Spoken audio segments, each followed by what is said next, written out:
It is Monday on Daily Delivery. Patrick Reusse joins me. I am Michael Rand. Patrick, I got a big list of things I want to talk about, but first, how you doing? I am doing just fine, just fine. Had a clicking frenzy last night. I watched about big snippets of four or five different things. So we're ready to roll here today. Love it. I kind of had that Saturday, and now it's kind of where I want to start, I think, because Gopher men's basketball on Saturday. And you know what? Mondays we often talk Vikings just because we're fresh off the Sunday game, but that was a Thursday game this past week. We'll get to that a little bit later. Gopher men's basketball, I think, warrants the leadoff position today. Just still trying to figure out how in the world they're doing this. And Michigan. I don't think Michigan's as good right now as people thought they would be, or maybe they're not even as good as they're going to be, in February. But to go on the road to win at Michigan by 10, now they're 8-1. It's 3 straight road games. I'm mad at myself because I was going to look it up. I wanted to see if they won 3 road games at all during the Patino era. Well, they were 0-10 last year, so yes, on the road. What do you make of this team? We were both over at the availability last week. We were both pretty impressed by Ben Johnson and the players and just kind of their outlook. But then they took it on the court and in a pretty good performance at Michigan. I'm just blown away here, Mike. I didn't even make a deal out of this after watching the Michigan State game, but I saw it again, the Michigan game. They have totaled 7 turnovers against the 2 Michigans. They had 3 turnovers and then 4 turnovers. I mean, that's unbelievable. That you might have to go back through the archives to find, and this might be against the collection of those teams they bring in for non-conference games where they haven't had that few turnovers in 2 games. Now, it could be they play the same guys all the time, so they don't turn it over. That's what's phenomenal about it. I mean, they are one injury away from disaster, right? Because they have absolutely no depth. But it's incredible.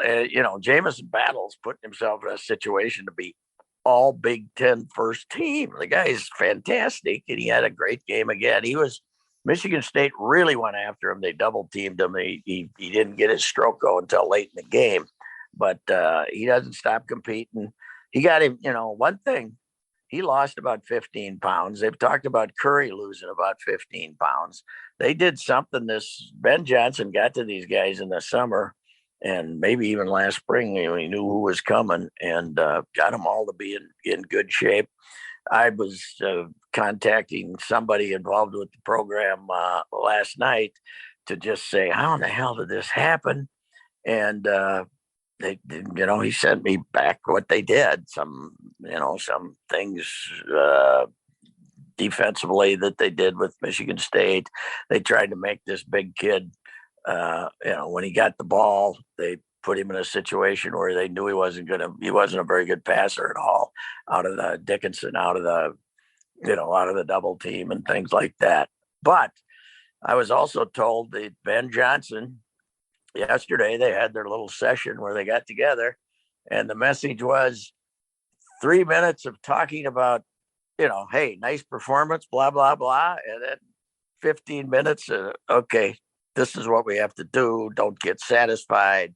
You've accomplished, not that you've accomplished nothing, but that this is, okay, let's worry about the next one.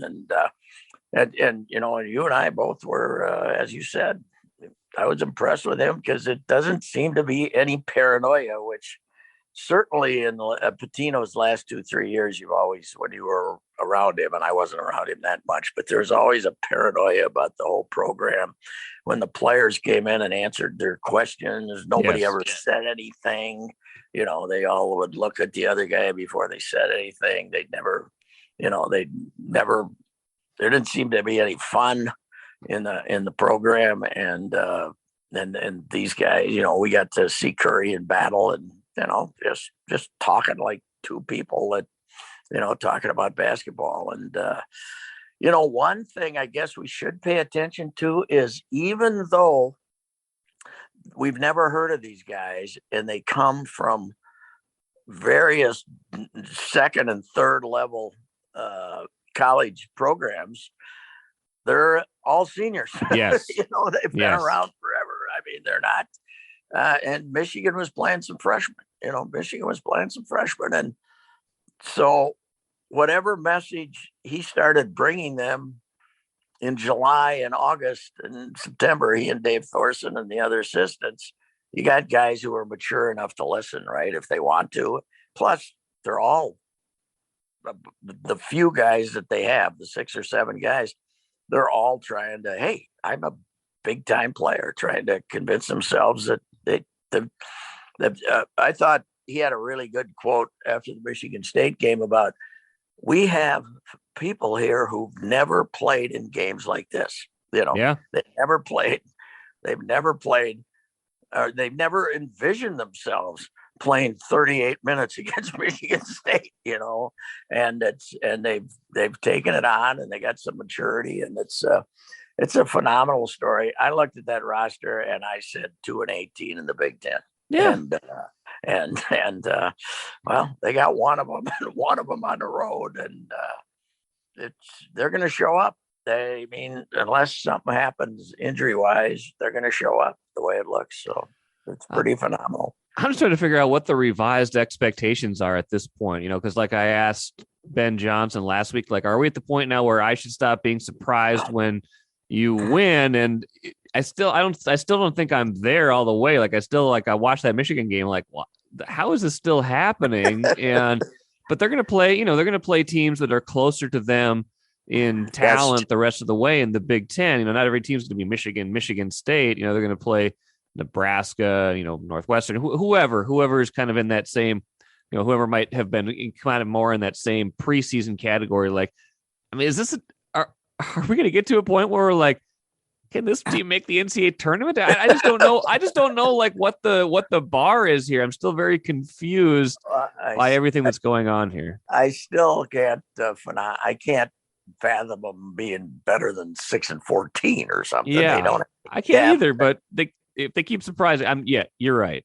But the other thing is, against Michigan State, if they make their threes, which they shoot a lot of, I think they showed us that they have a chance against dang near everybody. But if it's one of those nights where they run their stuff and get a guy a 3 and he doesn't make it, then like it was against Michigan State, then you're going to be in trouble. But there'll be a couple of games where they just can't make any shots and they get down and they get, but if you keep handling the ball like that, if you keep turning it over 5 times a game, you're going to have a hard time getting killed, aren't you? Yeah. If you don't really throw the ball away too often, it's hard to get beat by 30. So I don't know.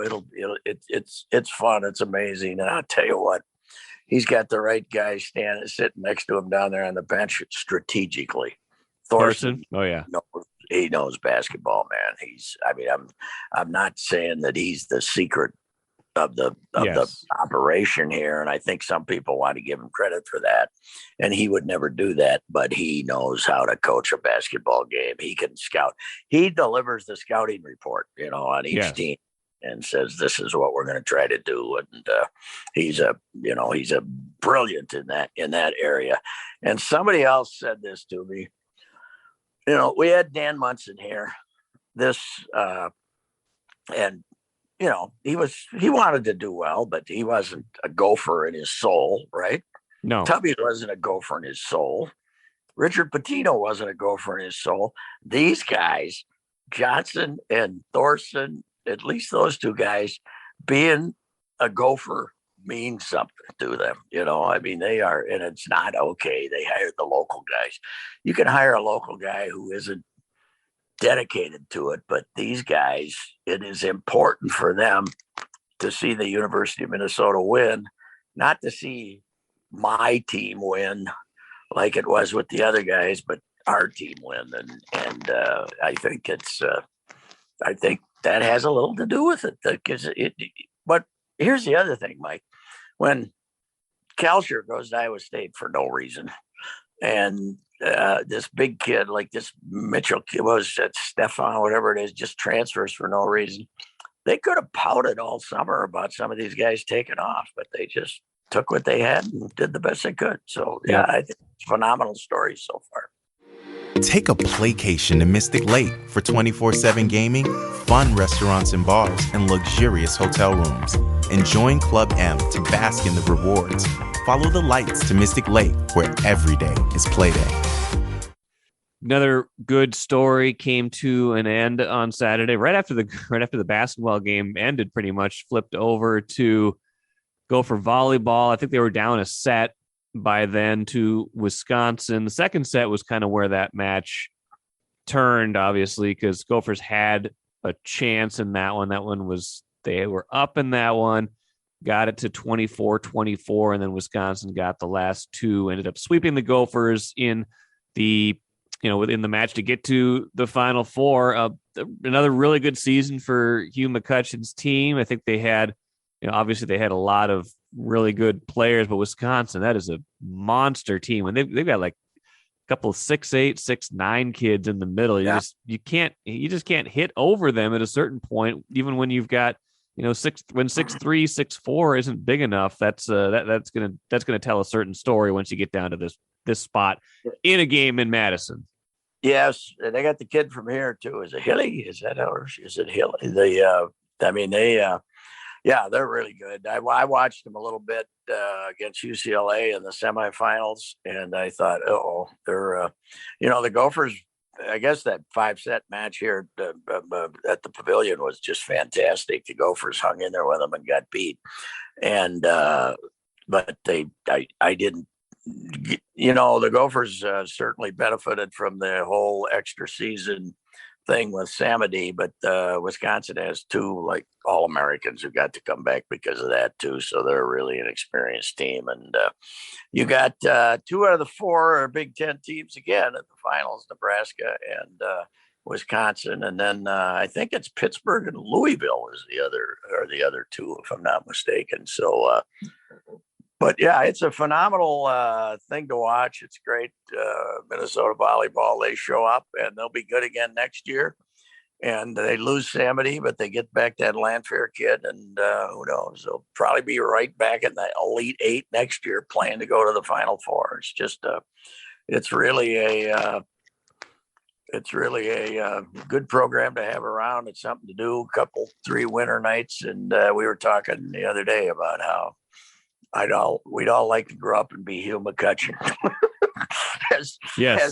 as cool about the world, as confident in what we do for a living.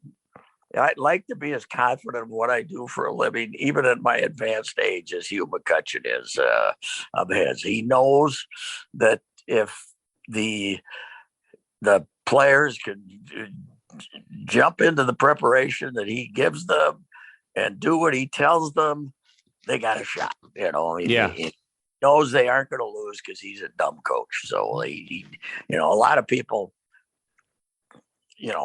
offer that up or have a false arrogance about him, but he has little arrogance, and what he has is not false. That's for sure. So anyway, shaping up to have a pretty good roster of coaches over at the U. Now that I'm thinking about it, if certain things pan out, I know PJ Fleck isn't necessarily your favorite, but they have had a decent amount of success. And let me straighten that out. Okay, do it. Yeah, I think he's an okay coach, right? Yes. I think he's fine. He's health, because of health and other things. He's the best we've had. Certainly since, Mason in the middle of his career was pretty good. In the middle of his career was pretty good, but he's fine. I just think he's full of BS. I'd like to hear him once utter a sentence that I thought was sincere.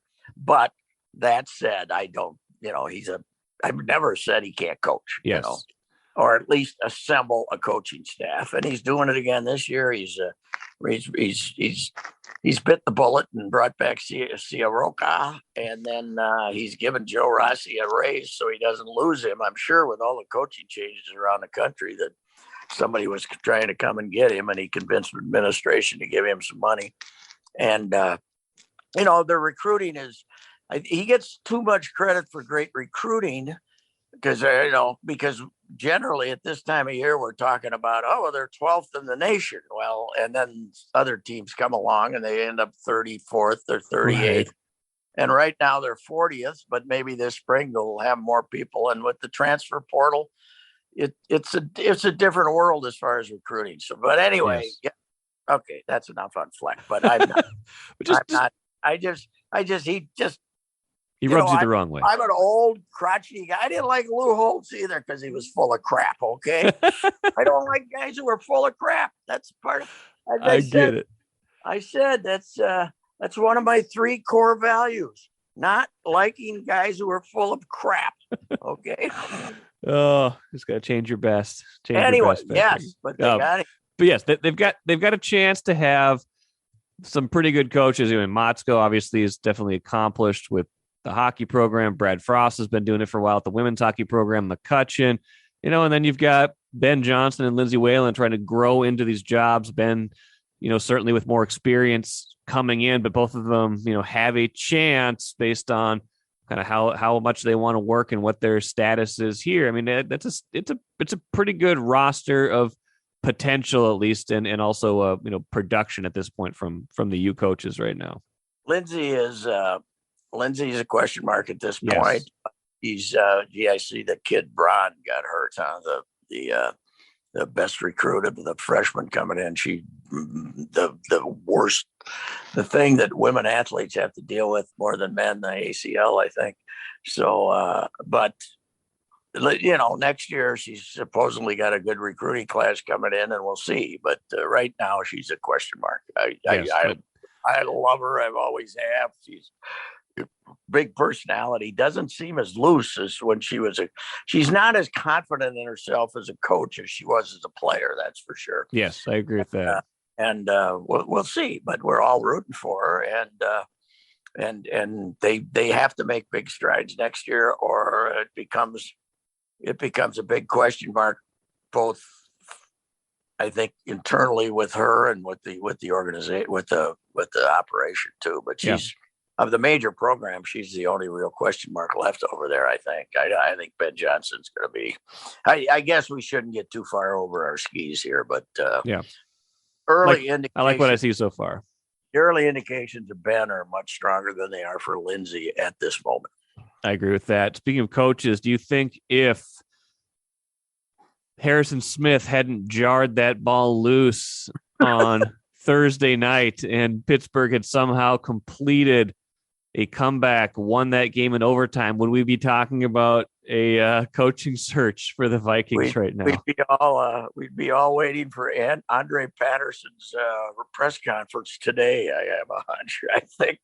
I don't think he would have survived. I really don't. I'm not trying to be extra cynical here, but I don't think he would have survived losing that game. That would have been incredible.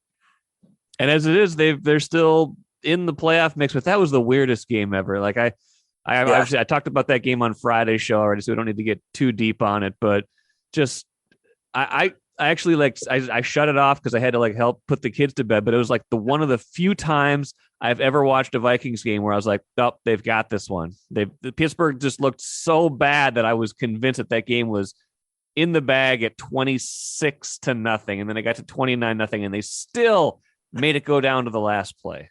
Yeah. I honest to God, I can't remember what I watched, but I went and watched something for 45 minutes and I came back because I said, it wasn't a sports thing. It might've been a Curb Your Enthusiasm or something. I can't remember, but I watched something and came back and said, what?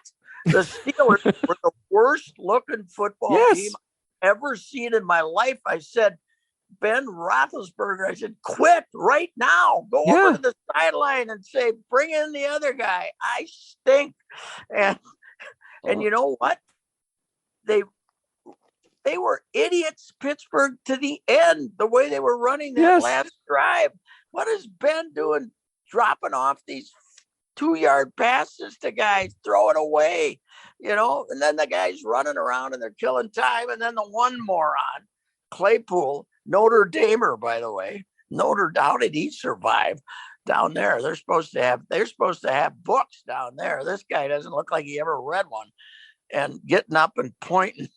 I mean, how did they keep this guy around? He had like 3 or 4 mental blunders. Yes, he did. Game. It was just, they were terrible. And all of a sudden they got a chance to tie the game. It was incredible. It was incredible. Well, and some of the holes the Vikings were running through in the first half, it looked like a scrimmage. It was embarrassing. It was just like, and the Vikings were playing really well and they looked aggressive on defense. And it was just like, I got to let myself get suckered in. I was like, yep, that's it. They've got this one. And, I guess technically they did, but it was ridiculous. It goes down as a win, and the Bears are going to be the Bears. So they got a chance to get to 7-7 next Monday, but I don't know. Yeah, it was a phenomenal, up and down. I mean, my big motto on the Twitter is always, this will be a bad loss if the Twins are Twins are at 8-2 and the goal becomes 8-5 or something. I said this was a bad win.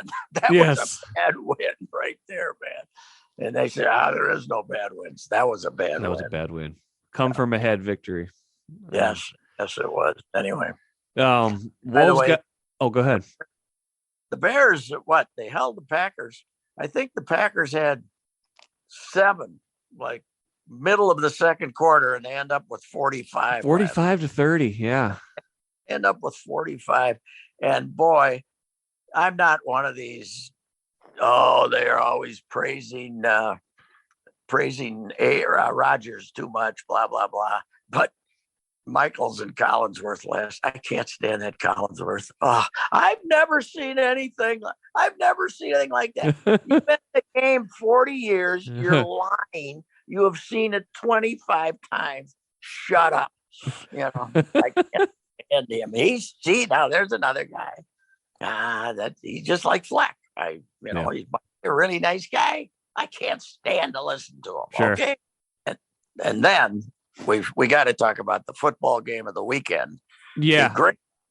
The Winnipeg Blue Bombers against the Hamilton Tiger Cats.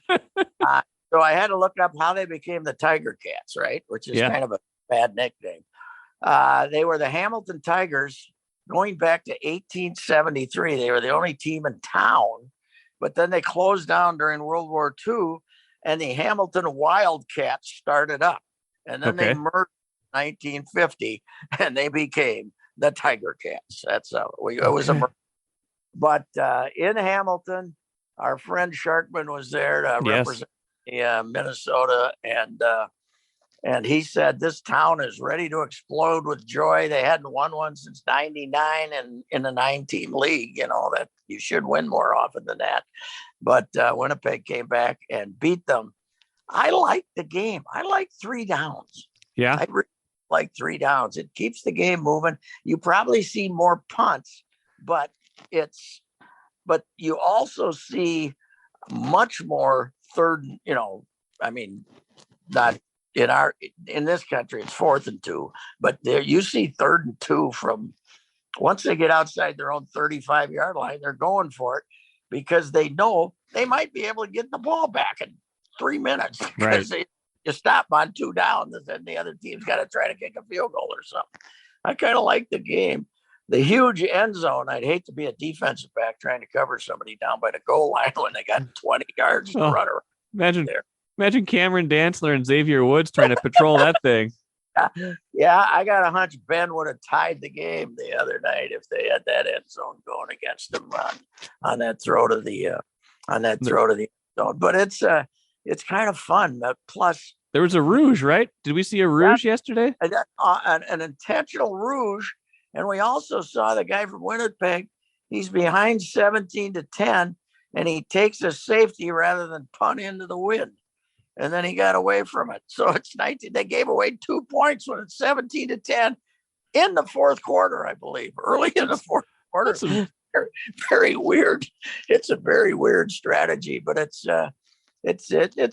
just don't. They always have financial trouble up there. It's not a big deal, and and the teams out west are usually better than the teams in the east. But it's kind of fun. I like watching it. I like really watching it in the dead of winter more than they start. I think in July, right? They start playing regular games, maybe even late June. And they play like 20 game schedule, but it moves. It's fun. And of course, the Blue Bombers, the last time they won back-to-back titles, Harry Peter Bud Grant was their coach. I think Bud won 4 out of 5 up there in one stretch. And 62 was the last time he'd won. And then, of course, we hired him after the 66 season. So, but Bud's he's got a big bond with the Blue Bombers and very proud of being in both Hall of Fames. Yes. CFL and the U.S. Hall of Fame. So let's by the way, let's transfer the CFL concept to Major League Baseball. 3 balls, 2 strikes. You know what?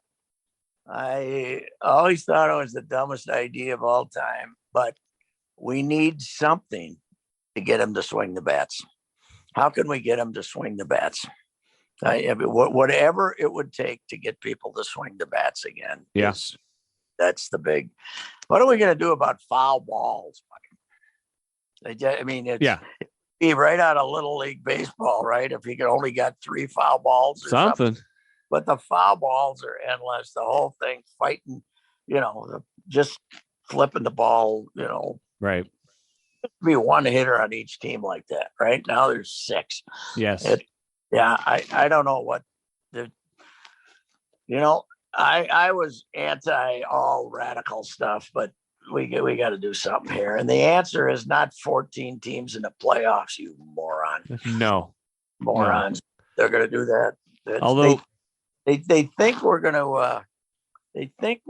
to get into the baseball more if our team that's 34 and 41 still has a chance to make the playoff. We aren't. We know they stink. Okay. We aren't going to do that. I think the game is in incredible trouble. And it's the product. It's not stuff that it's around there. It is the product. They got to do something. Now, in their defense, it's the hardest game to fix. Sure. Right? In football, games are lasting too long. Okay, we'll let the clock run as soon as they bring it back out of bounds, right? So we'll let the clock run. You can do things in the NBA. Okay, we'll start calling when they're holding up the ball here. I mean, the guys that got the ball, are they grabbing cutters or something? We'll start calling fouls on that stuff. And hockey, they could, do the same thing. Juice the offense up by not letting the goalie play at a certain place and things like that. Yeah, you can enforce the interference more and stuff like that. But in baseball, it's hard to fix, man. You can't. I don't care what anybody says. And I heard a discussion of this on the radio the other day, a weekend show on the network, that how all the improvements the analytics have brought to the game. You know what they are? Zero improvements in watching the game. Analytics has brought 0 improvements in watching the game. They may have, this is more efficient than that, blah, blah, blah. That they might have all that. But when it comes to watching the game, it has been terrible. I wrote a column about the 70 Twins for the Sunday. Oh, yeah. With 5 Hall of Famers. Did you see Sandy Koufax's stats for his last season when his elbow was swollen up? 27 complete games. I should have looked it up, but I think that's more than there were in the major leagues last year. Yeah. And I'm not one of these, the pitchers, blah, blah, blah. But yeah, really 66 pitchers in a 6-game World Series. You got to look around and see what your problem is. That's it. Yeah. But, the ship has sailed from we don't want pitchers facing a batter a third time to we don't want a pitchers facing a batter a second time. Yes. Well, analytics is a disaster are a disaster for baseball, and more so and more so and more so. The Giants, the whole thing. I enjoyed watching the Giants to some degree, but their whole thing was don't swing the bat unless you can drive a pitch, right? Don't take a signal to left field. So, we're going to sit here and try to hit home runs. Lamont Wade, who used to get walks 20% of the time, he's up there trying to hit home runs, and he succeeded. But analytics, I don't know how they escape from them, but it's the product. That's what stakes. It's not anything around it. It's not more playoff teams, blah, blah, blah, this or that, or shorter breaks between innings. It's the product once the game starts. Yes. I got to hit a couple of things really quick before we get out of here. You'd mentioned expanded playoffs don't really help. It is making me more curious about the Wolves, though, because I think it's going to be hard for them to drop below the top 10 in the West. They're going to have to work hard at it. They did get a win Sunday in Portland to stop that 5-game losing streak. Maybe they're going to get back on a winning streak now. They've been up, down, up, down, up, down this year, and the Wild lost 2 in a row now too. So a couple of teams playing late games over the weekend. The Wild will be fine; they're a good team, but the Wolves, I'm still trying to figure out why. Like Friday, were you watching Friday? Yeah, it was terrible. It was awful. Pathetic it was 20-4, 4.5 minutes. Yes. In. It was a run out and dunk thing. Yes. And this Cleveland's got 3 7-footers across the front line, and there's Cat floundering around, and they need a center because Cat's a forward. Yeah, okay. They need another capable big man. I mean, yes. I don't care what they call him, but the best shooter they got, you can post him some, but they need Nas. I like Nas, but Nas is not a starting center. They need somebody who's got some muscles and who won't let Jarrett Allen dunk on top of his head every time he gets the ball. I like that club, by the way. Yeah, they look good. Got Love and Rubio coming off the bench to give them a little veteran leadership. They lost that Colin Sexton for the year. It was another really good guard, but that's a young team that's you can see them on the come, and you got this team here saying, Of course, that was a classic game for me because I went over there to write about Edwards and what a character he is and how good he was. And I had about 2/3 of a column written. Had to throw that away because he stunk that night. He was terrible that night, along with everybody else. So it was. I mean, you got to give him credit. They came back and won in Portland, which is really. And Chauncey Billups is probably in trouble out there already. Yes. I think they've lost 6 out of 7 or something. Yeah, McCollum's hurt too, so they're going to be in a world of pain over there. Lillard is pouting, so they're probably trading Lillard. So I don't know. I don't know how the Wolves wound up in a spot where Russell means so much to them. I know he's one of their highest paid players, and he's a good player. Okay, he's as much as I don't love what I see from him sometimes with the court, but just how much of a difference he's made this year I think they're 0-5 when he doesn't play. It's unbelievable to me. Yeah, it really hurts their depth. They don't have a point guard. Patrick Beverly is not a point guard. When he's out, yeah. Right. Guard, but Beverly was playing mostly point Friday night, and McLaughlin is a guy who can play minutes once in a while, and Morrow's not ready yet. He's not a point guard. No, I don't think he's a point guard anyway. He runs around, and they really they need a backup there, but more than anything, they need a little more size. They need it seems funny to say that with Cat you need more size, but the Cat is not a 7-foot. Okay, let's go beat on Rudy Gobert type of guy, So right. Yeah, but they're certainly not as. It's hard to be as optimistic about them, obviously, as when they won 7 out of 8 and looked like they knew what they were doing and had everybody healthy. And it's the NBA, man. Cats. What are the chances of him going 80 again? He did it he didn't miss a game his first 3 years. I know it because of his love for Tibbs. But you know, I mean, the way they take days off in the NBA, man, they don't. You thought they were a deep team, and they have no depth at all. They aren't at all. So it's a big drop off. They've got guys that they can put out there, but the drop off is very noticeable. Yes. Last thing. Oh, go ahead. Last thing for you. I wanted to hit was FCS football. A lot of local flavor here with North Dakota State and South Dakota State in the semifinals. You got James Madison, North Dakota State next Friday, South Dakota State at Montana State next Saturday. I thought the beginning of the year, North Dakota State wasn't supposed to be their year, and all of a sudden they're ranked number 2 and back in the semifinals again. Yeah, but James Madison, is moving up. They're going up to that's right.